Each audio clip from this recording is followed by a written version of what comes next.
But we're going to talk to someone now who wants to make paddleboarding more inclusive and available to even more people.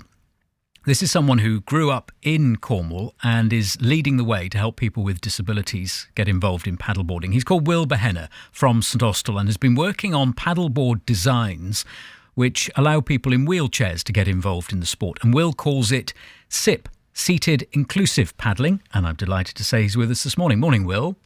Morning. Let's go back to your childhood, first of all, in St Austell. We'll come on to what happened to you. Life changed for you because of a cycling accident. But before that, what was sport like for you? How involved were you in sport? When I was, before my injury, when I was 16, I was involved in everything. So rugby and football and cricket, all of the sports, plus all of the water-based activities that Cornwall has to offer. So sailing and kayaking were really sort of important to me, as well as a bit of surfing and windsurfing. So being out on the water has always meant a lot to you, but as you say, life changed with a cycling accident. What exactly happened and how did life change for you? So I was out cycling on a Sunday morning. I was actually training for a triathlon that was coming up, and I was cycling along Snorstal Bypass.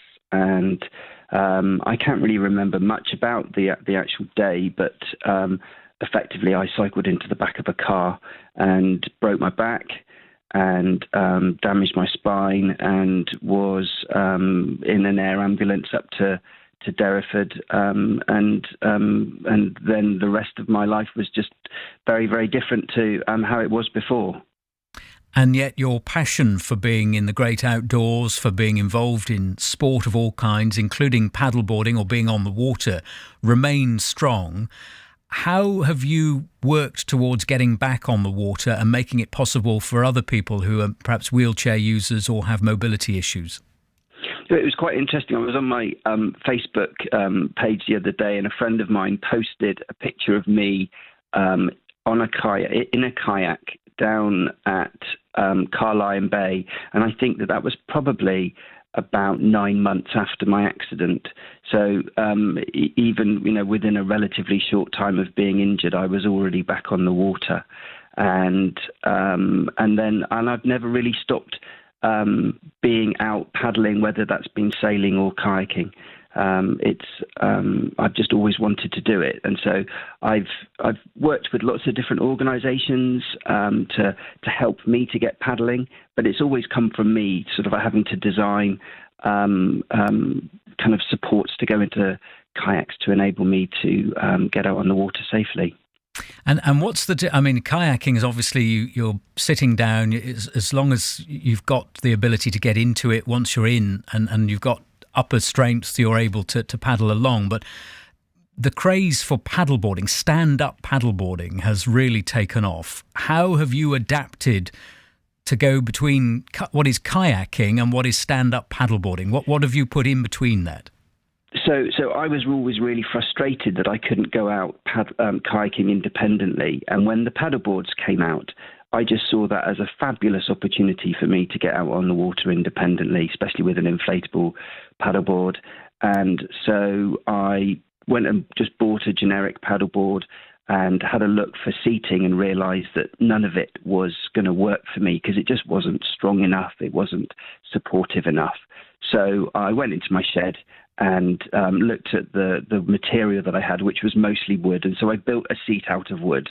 Now, most people would think that kind of like wood and water and paddleboards don't necessarily go. But the prototype, I actually did the testing down at one of the near Charlestown. And that was really successful. I then found a company that worked with foam. I did all the design work, and then I've come up with a foam seat that now attaches really easily onto the paddleboard, and has enabled me to go off on all sorts of different adventures across the southwest. So it's a relatively cheap and straightforward way of adapting what is a generic paddleboard. You haven't done anything much to the paddleboard itself. You've just added the seat. Yeah, I didn't. I purposefully didn't want to have to make an inclusive paddleboard because that then becomes really prohibitive. So I set about wanting to make something that I could transfer onto any paddleboard. So as long as it's got a handle in the middle of the paddleboard, which every paddleboard does, then you can attach the seat onto that, and away you go. It's a brilliant idea, and the best ideas are often the simplest ones. How are you developing it now? How are you taking it forward so that other people can benefit from it? So I've now also developed a kneeling support. So one of the things that you start to observe people out on paddle boards because you're out paddling with them, and you see that a lot of them are kneeling. And talking with them, they were talking about how difficult it was to paddle for a long period of time on your knees. So I then thought, well, maybe there's a solution I can come up with. So I then designed a kneeling support, and that enables someone who can stand but maybe doesn't have the confidence or the core stability or the want to go straight into paddleboarding in a standing position to be able to kneel and paddle with a paddleboard, and that's proving to be really, really popular as well. And I think that goes for most beginners when it comes to paddleboarding, doesn't it? You have that nervousness about standing up to begin with, so it's a great way of introducing everyone to paddleboarding is the kneeling position. That's one of the things that I've found, and that's why I'm so passionate about the inclusive bit, is that although it's helped me to get on, and I've got quite significant injuries, what I'm now finding is that there are more and more people who maybe have some difficulties with their knees or some difficulties with their ankles, or just generally have low confidence but desperately want to get out on the water, that they're kind of wanting to try some of these products because they're really easy to use. And in terms of what happens next, are they being commercially developed? Are you tying up with someone to make them more widely available? Well, believe it or not, I'm currently making it all in my shed at home in Dorset.